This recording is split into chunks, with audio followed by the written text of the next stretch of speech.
Hello students, this is the part 4th of the chapter 1st of history of class 7th, which is when, where and how, and this is the last part of this chapter.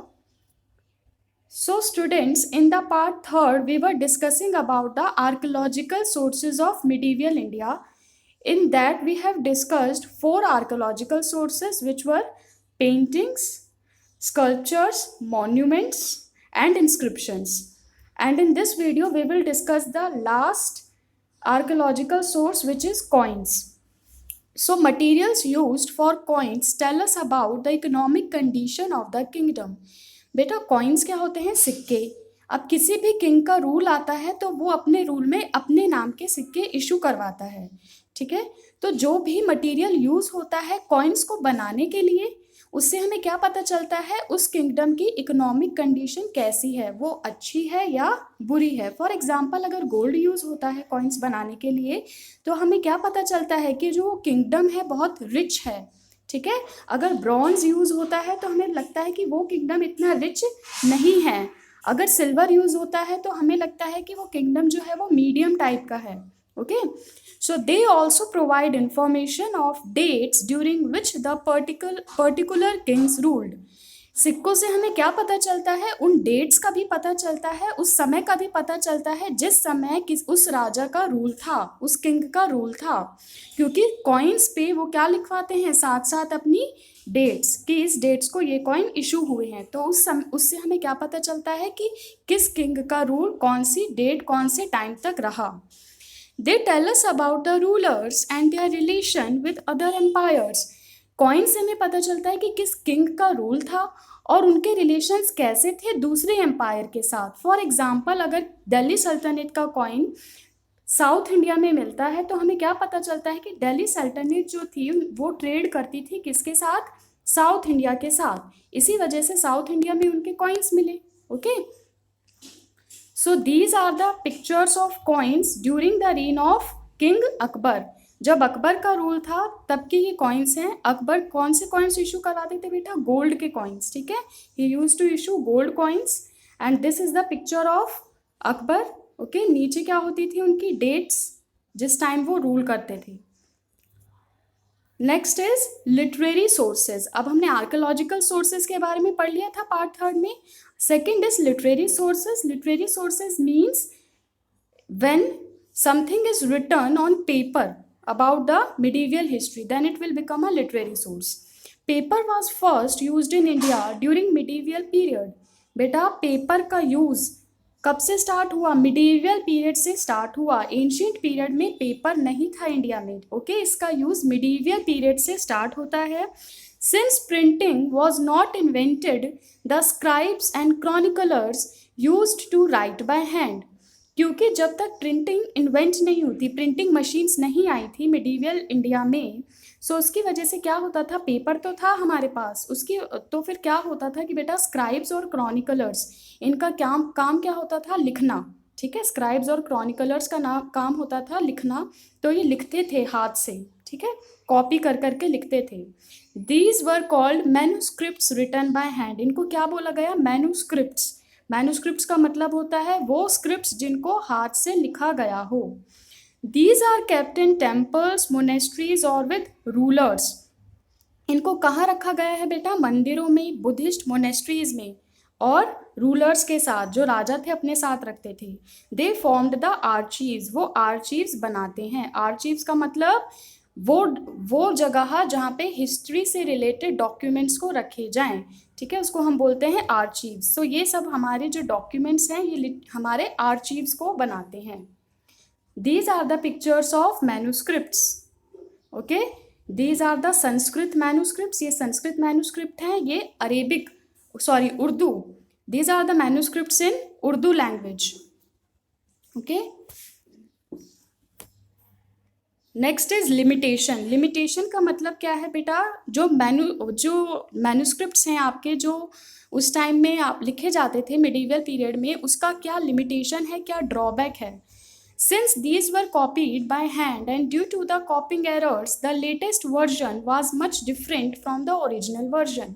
क्योंकि बेटा इनको हाथ से लिखा जाता था। और जब जैसे कि आप अपने फ्रेंड की कॉपी में से किसी चीज़ को कॉपी करते हो, ठीक है, और जिस वर्ड का मतलब आपको समझ नहीं आता तो आप क्या करते हो, अपने ही मन से सोच लेते हो कि इस वर्ड का मतलब ये होगा और लिख लेते हो।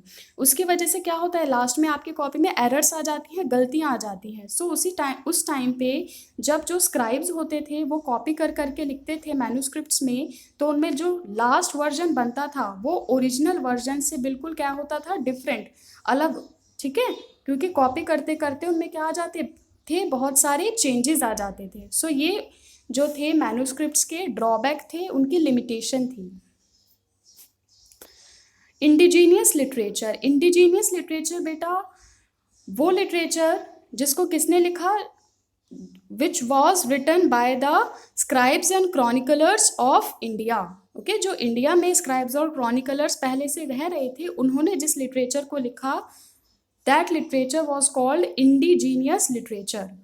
Kalhana wrote Rajatarangini which is history of Kashmir. Kalhan ने क्या लिखा, राज तरंगिनी। राज तरंगिनी में क्या है, राज तरंगिनी एक बुक का नाम है और उस बुक में क्या लिखा गया है, कश्मीर का इतिहास, history of Kashmir. Babur wrote Baburnama और तुजू के बाबरी। बाबर, ओके, मुगल रूल के सबसे फर्स्ट रूलर बाबर, उन्होंने क्या लिखा, बाबरनामा और तुजू के बाबरी। बाबरनामा में उन्होंने अपने बारे में लिखा, अपनी ऑटोबायोग्राफी लिखी उन्होंने, बाबरनामा, ठीक है, या फिर उसको क्या बोलते थे, तुजू के बाबरी। गुलबदन बेगम रोट हुमायूं नामा। अब गुलबदन बेगम कौन थी, she was the sister of Humayun. So उन्होंने अपनी भाई की ऑटोग्राफी लिखी जिसका नाम था हुमायूं नामा। Abul Fazl wrote Akbarnama and Ain e Akbari. अबुल फजल कौन थे बेटा, Abul Fazl was one of the Navratnas in the court of Akbar. Akbar की कोर्ट में 9 रत्न थे, उनमें से एक थे हमारे अबुल फजल। अबुल फजल ने लिखा अकबरनामा या फिर एने अकबरी, अकबरनामा और एने अकबरी, ठीक है, ये 2 बुक्स लिखी थी, अकबरनामा और Ain-i-Akbari. Amir Khusro wrote Tughlaqnama which is history of Tughlaq dynasty. Amir Khusro ने लिखा Tughlaqnama.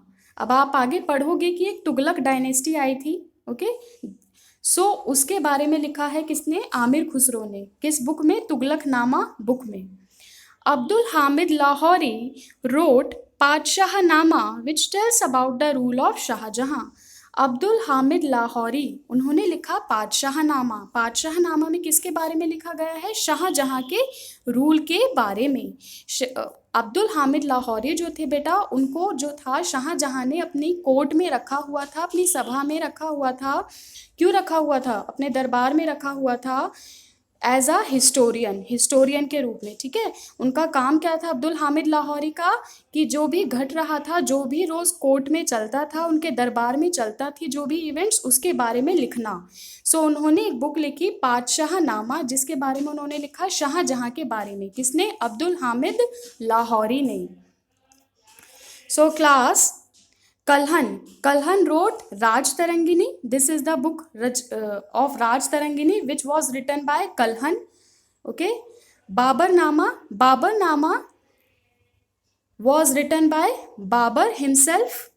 Tuzuke Babari was also written by Babar, which is the autobiography of Babar.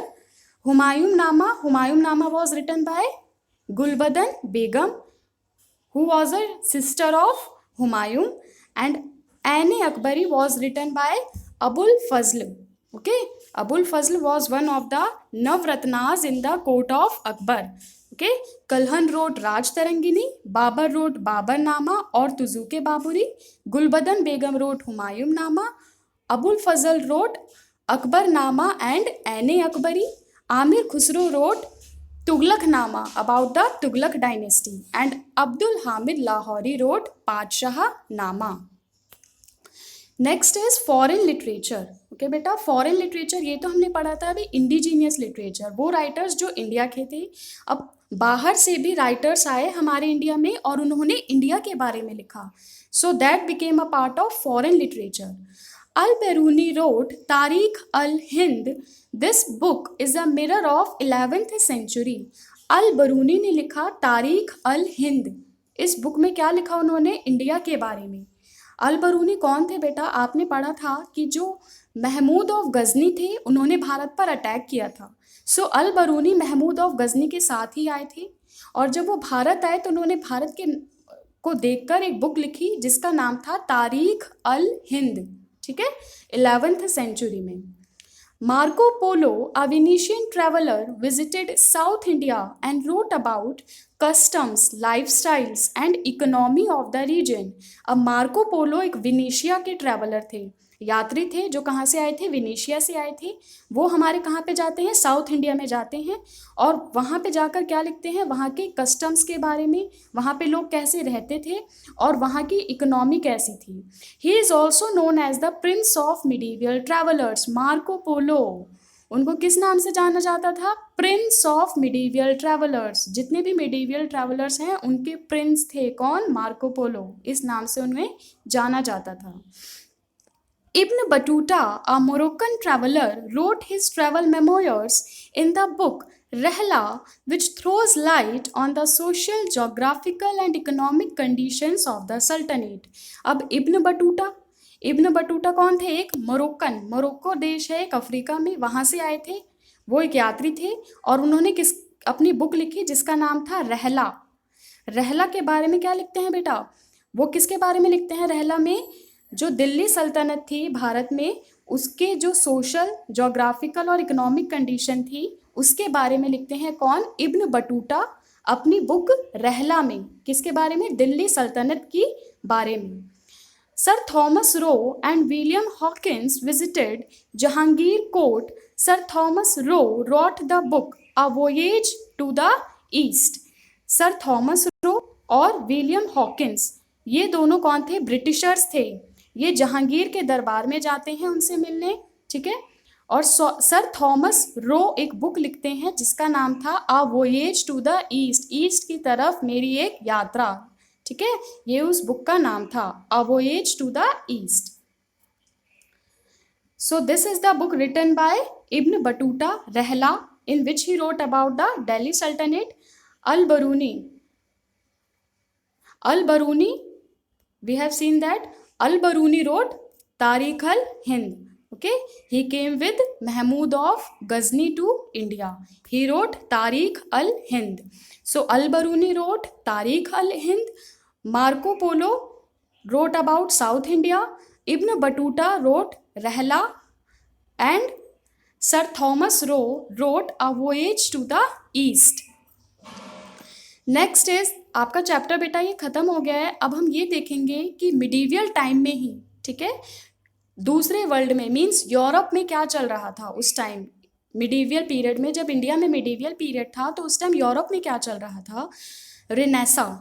Okay, renaissance, this was a cultural movement originated in Italy in the 14th century and slowly spread to the rest of the Europe.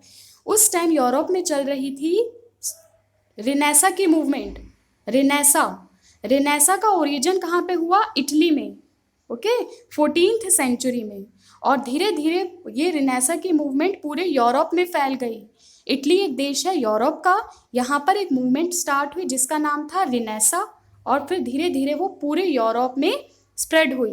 Renaissance means revival और rebirth. अब renaissance का मतलब क्या होता है? Revival मतलब पुनर्जागरण, और रिबर्थ मतलब दोबारा से जन्म लेना, दोबारा से जागृत होना किसी चीज़ का। क्या चीज़ दोबारा से जागी थी वो हम पढ़ते हैं। Its influence was felt on literature, philosophy, art, music, politics, science etcetera. Renaissance का जो असर है वो किस पे देखने को मिला था? वहाँ के लिटरेचर पर। कहाँ के लिटरेचर पर? यूरोप के।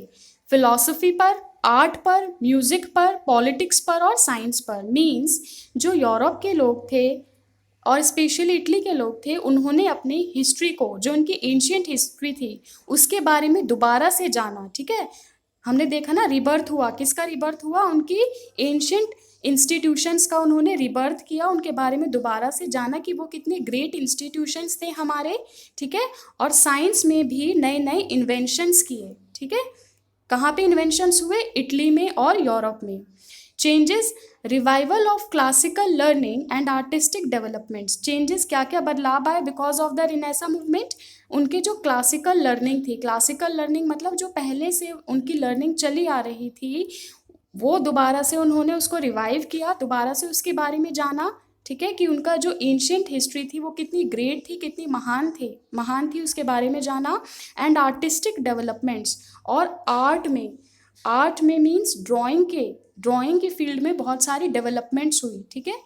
पॉलीमैथ्स like Leonardo da Vinci and Michelangelo made great contributions.